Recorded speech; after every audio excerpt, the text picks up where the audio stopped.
On a frosty morning in 1905, in the Tsushima Strait, Admiral Togo Hihikairo stood on the bridge of his flagship, the Mikasa, watching as the Russian battleships, one by one, vanished beneath the waves. The overwhelming victory of the Imperial Japanese Navy over the Russian 2nd Pacific Squadron was more than just a tactical masterpiece, it was the birth of a legend. It was in this moment of absolute triumph that a myth was forged in steel and seawater, a belief in the invincibility of Japanese warships that would define the nation's naval psyche for 4 decades. "Our ships are invincible," the admiral might have whispered, never knowing that this monumental victory was sowing the seeds of a future catastrophe. The Battle of Tsushima became the sacred text of the Imperial Japanese Navy. It was a victory so total, so decisive, that it seemed to confirm a divine mandate. From it, Admiral Togo articulated a philosophy that would echo through the ranks for generations: the gods bestow the crown of victory upon those who have already won through peacetime preparation. This sentiment crystallized into the Kantai Kessen, the decisive battle doctrine. The entire strategic and psychological framework of the Japanese Navy became fixated on a single, apocalyptic clash of battleships that would, like Tsushima, determine the fate of nations in a single afternoon. Every ship designed, every cadet trained, and every resource allocated was done with this singular engagement in mind. This military doctrine was powerfully reinforced by a deeper, almost mystical, cultural conviction. Many Japanese officers and sailors believed their ships were protected by the kamikaze, or divine wind. This was the same sacred force, a pair of powerful typhoons, that had twice saved Japan from Mongol invasion fleets in the 13th century. The belief was that the gods who had guarded the nation's shores for centuries would now extend their protection to the steel hulls of its modern fleet. This was not mere metaphor, it was a deeply ingrained faith that transformed these warships from instruments of state power into symbols of a divine destiny. The steel giants were not just formidable fighting machines, they were sacred vessels shielded by providence. This profound confidence permeated every level of the Navy. It was a tangible feeling, an atmosphere of absolute certainty that surrounded the fleet. One contemporary sailor captured this mindset perfectly: "We boarded the ship thinking it would never sink. It was covered with the best thick steel, so it had to be safe." This fusion of technological pride, historical precedent, and spiritual faith created a powerful, yet blinding, hubris. The victory at Tsushima, instead of being studied as a unique confluence of strategy, technology, and enemy weakness, was mythologized.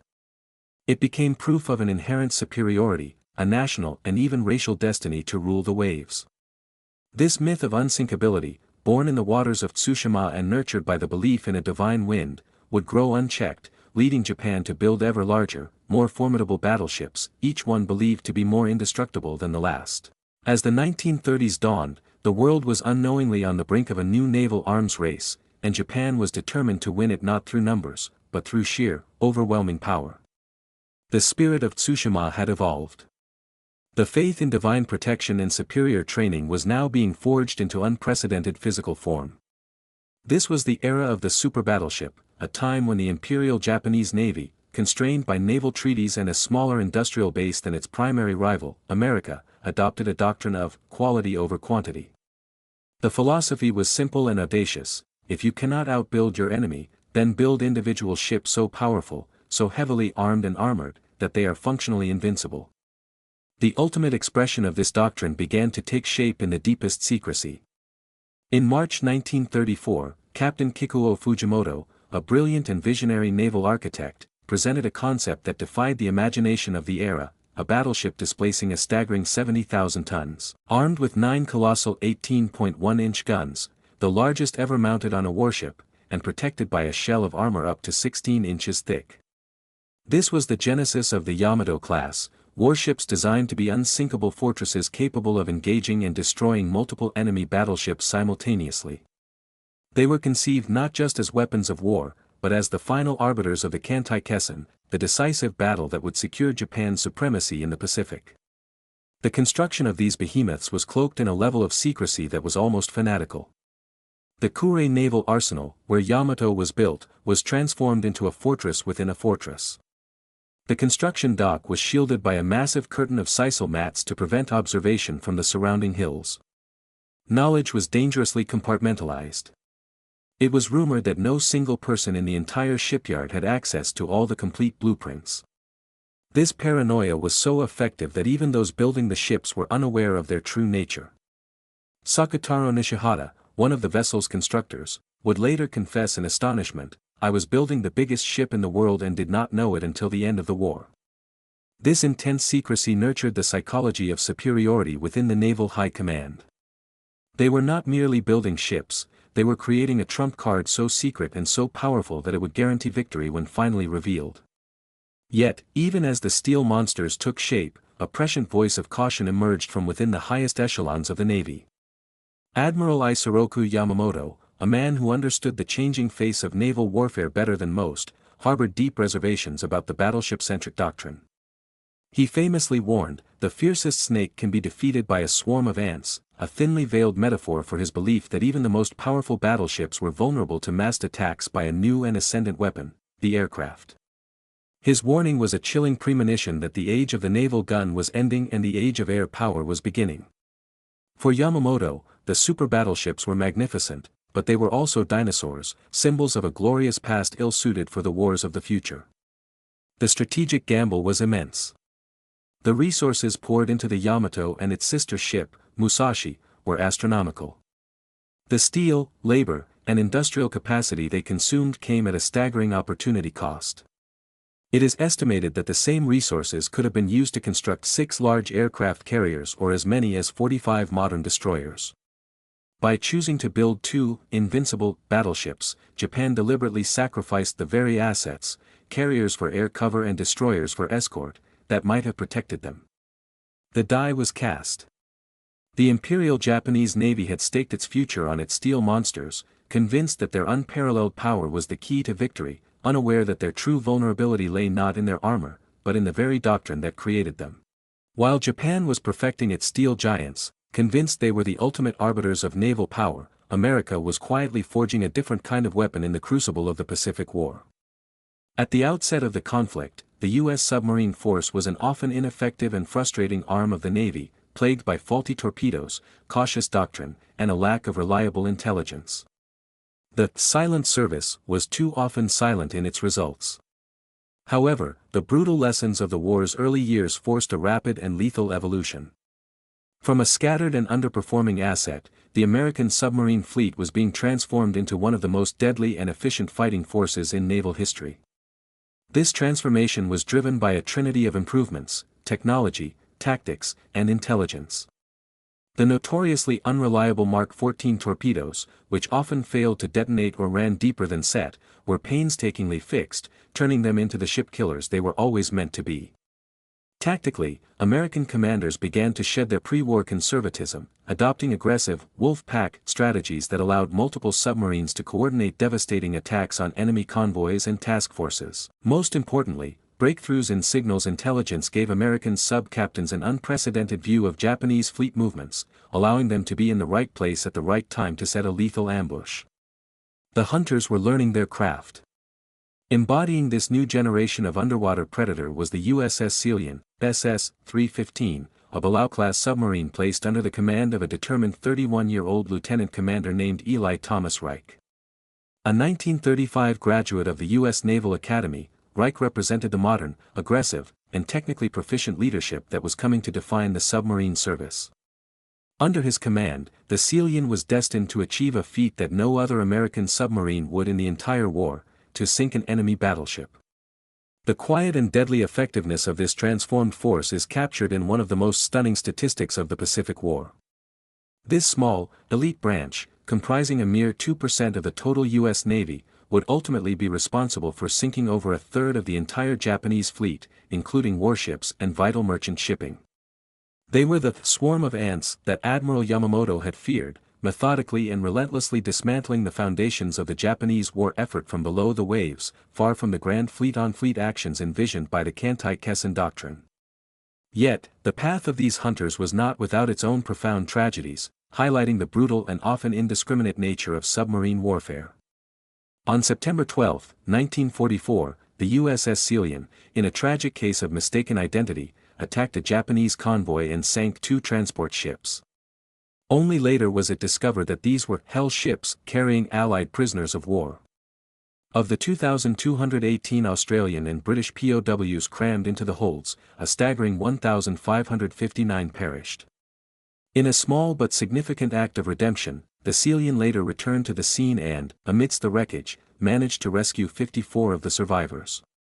This dark episode served as a grim reminder of the chaos of war, where the line between a legitimate target and a human catastrophe could be erased in the time it took for a torpedo to run its course. The underwater hunters were now ready, sharpened by experience, armed with deadly technology, and hardened by the grim realities of their deadly trade. They prowled the Pacific, a swarm of silent, patient predators preparing to challenge the fiercest of snakes. The myth of the unsinkable battleship, forged in a decisive victory at Tsushima and reinforced by decades of naval doctrine, was about to meet its violent end in the cold, dark waters of the Formosa Strait. The agent of its demise was not a grand fleet of rival dreadnoughts, but a lone, unseen hunter from the deep. On the moonless night of November 21, 1944, the USS Celian was prowling on the surface, its radar methodically sweeping the black horizon. At 20 minutes past midnight, a series of faint blips appeared on the screen. Commander Eli Reich had found his prey, a Japanese naval squadron moving at speed. For the next 3 hours, Celian skillfully shadowed the formation, maneuvering into a perfect attack position. In the periscope, the silhouettes were large, but the darkness and the distance played tricks on the eye. Here, the Japanese obsession with secrecy and masking the appearance of their capital ships paid a strange, ironic dividend. The crew of the Celian made a fateful misidentification, logging their primary target not as the formidable battleship it was, but as a heavy cruiser. They were stalking a giant, believing it to be a lesser beast. At 3:20, the order was given. Celian unleashed a spread of 6 torpedoes aimed at the second ship in the enemy line, the 30-year-old veteran battleship, Kongo. From the submarine's perspective, there were the 10 seconds of waiting, followed by the distant, satisfying thuds of multiple impacts. They knew they had hit their target, but the full magnitude of their achievement was yet to be understood. Aboard the Kongo, the explosions were a violent shock. 3 torpedoes had ripped into its hull. Yet, incredibly, the great ship absorbed the punishment. In a testament to its robust, British-designed construction, the battleship maintained speed and formation, steaming onward as if to prove the myth of its own invincibility. For 2 agonizing hours, it seemed the ship might survive. But below decks, a desperate and losing battle was being fought. As the artistic sketch of the event imagines, the captain stood on the bridge, feeling the life slowly drain from his command. The ship developed a heavy, irreversible list to port. Seawater, cold and black, cascaded into the boiler rooms, extinguishing the fires that gave the vessel its power. The crew fought with disciplined desperation to contain the flooding and correct the list, but the damage was too severe. The giant was bleeding out. Slowly, the Kongo lost speed and fell out of formation, coming to a dead stop in the water, a wounded, helpless behemoth. Then, at 5:24 a.m., the night erupted. With a blinding, volcanic flash, the Kongo's main artillery magazines detonated. The unsinkable giant simply disintegrated in a cataclysm of fire and steel. The explosion was so immense, so utterly final, that it created a pillar of smoke and flame that was reportedly visible from 100 miles away. In mere seconds, the warship that had served the Imperial Japanese Navy since the First World War vanished into the abyss. The human tragedy was as vast as the explosion itself. With the Kongo went 1,200 of her crew, including the division commander. The myth of invincibility died with them. In the chaos of the attack, one of the torpedoes from Celian's spread had also found another target, striking and sinking the escorting destroyer Urukays with all hands. A single American submarine, through a combination of skill, technology, and a crucial misidentification, had shattered a cornerstone of Japanese naval psychology. The crack in the armor of their belief system had appeared, and it was deep and irreparable. The loss of the Kongo sent a shockwave of disbelief and confusion through the highest levels of the Imperial Japanese Navy. The sinking was more than a tactical defeat, it was a psychological breach.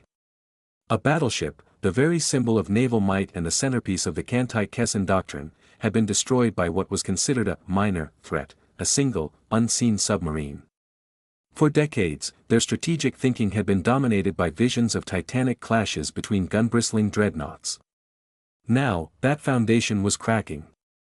The High Command, which had so confidently placed its faith in the supremacy of its steel giants, was thrown into a state of profound disarray. If a veteran like Kongo could be so easily dispatched, were any of their ships truly safe?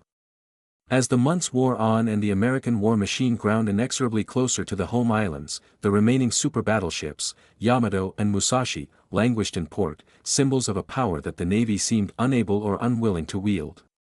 This inaction did not go unnoticed. On March 29, 1945, during a briefing on the dire military situation, Emperor Hirohito posed a simple, yet devastatingly potent question to his naval chiefs: what is our Navy doing?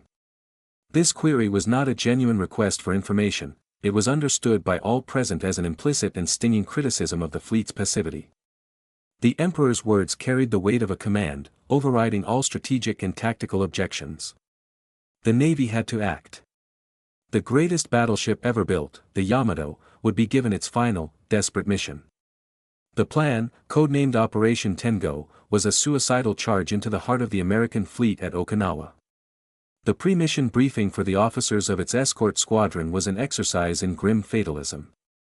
Captain Tamichi Hara of the light cruiser Yahagi later described the atmosphere as extremely tense. When the details of the attack were laid out, a daylight run with no air cover against a fleet protected by thousands of aircraft, the assembled officers were unified in their opposition. They argued, pleaded, and reasoned, knowing it was a death sentence, but the decision, spurred by the Emperor's perceived wish, was final. The sense of doom was palpable, yet the warrior code of the samurai held fast. In a poignant anecdote that captures the spirit of the moment, the officers of the Yamato were reportedly given the opportunity to remain in port, to step away from a mission from which there would be no return. Despite the complete understanding of their vessel's certain destruction, not a single officer took the offer. They would share the fate of their ship. The end came with brutal, overwhelming swiftness. On April 7, 1945, the greatest battleship in history met its destiny not in a duel with other battleships, but against the very swarm of ants that Yamamoto had prophesied. Nearly 400 American carrier aircraft descended upon the Yamato and its meager escort. For 2 terrifying hours, the ship was savaged by a relentless storm of bombs and torpedoes. Its vaunted armor, designed to withstand battleship shells, was helpless against the onslaught from the air. The giant, which had been born in secrecy and shrouded in myth, was turned into a burning, twisted heap of scrap metal and sent to the bottom of the sea. The chain reaction that began with a submarine's torpedoes in the Formosa Strait had reached its brutal crescendo, and with the fall of the Yamato, the myth of the unsinkable Japanese battleship was finally and irrevocably destroyed. The wreckage of the Yamato on the floor of the East China Sea serves as more than just a war grave, it is a profound epitaph for an entire era of naval warfare and a stark monument to a catastrophic strategic delusion. The myth of the unsinkable battleship, born at Tsushima and nurtured for 40 years, did not merely lead to the loss of ships and men, it fundamentally warped Japan's strategic decision-making and arguably sealed its fate in the Pacific War. The unwavering belief in the supremacy of the battleship blinded the Imperial Japanese Navy's high command to the revolutionary shift in naval power that was happening right before their eyes. This blindness was not for a lack of warning. As early as 1940, Admiral Isoroku Yamamoto, the architect of the Pearl Harbor attack, had a chillingly clear vision of the future. He predicted, "If we are ordered to fight, I can guarantee a fierce struggle for the first 6 months, but I have no confidence in what will happen if the war drags on for 2 or 3 years." His warning was rooted in his understanding of America's industrial might and, crucially, in his appreciation for the ascendant power of naval aviation. He understood that the age of the gun club dreadnought was over, and the age of the aircraft carrier had begun. Yet, his voice was largely a cry in the wilderness against a naval establishment still fixated on a single, decisive gun battle. The ultimate and bitter irony is that the magnificent Japanese battleships, the products of immense national effort and treasure, never fought the battle for which they were created.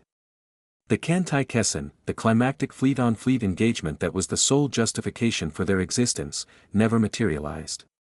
Instead, these steel giants were either relegated to secondary roles, picked off by unseen submarines, or, in the case of Yamato, sent on a suicidal sortie against overwhelming air power, the very swarm of ants Yamato had feared. They were a solution to a problem that no longer existed. The price of this delusion was staggering. The resources consumed by these behemoths were immense. The fuel burned by the Yamato throughout its brief and largely inactive service life could have powered dozens of smaller, more versatile warships like destroyers and cruisers for actual combat operations. The steel, the labor, the industrial capacity, all were poured into a doctrine that was already obsolete, starving the fleet of the aircraft carriers and escort vessels it desperately needed to survive in the new reality of a three-dimensional naval war. The final, terrifying moments of this myth were captured by those who lived through its demise. Mitsuru Yoshida, a young radar officer who survived the sinking of the Yamato, chronicled the horror in his diary, writing with the clarity of a man facing the apocalypse, "This is not what the admirals promised us. No battleship, no matter how mighty, can survive against what is coming from the horizon." His words are a haunting testament from the heart of the catastrophe, the voice of a generation sacrificed to the hubris of their leaders. Today, the Yamato lies broken in the deep, a silent memorial to the 3,000 men who perished with it. It is a tombstone not only for a crew but for a concept. Its steel grave marks the definitive end of the battleship era, a powerful and tragic symbol of how a glorious past, when clung to too tightly, can ensure a disastrous future. The great ship, and the myth it embodied, never lived up to the impossible hopes placed upon it.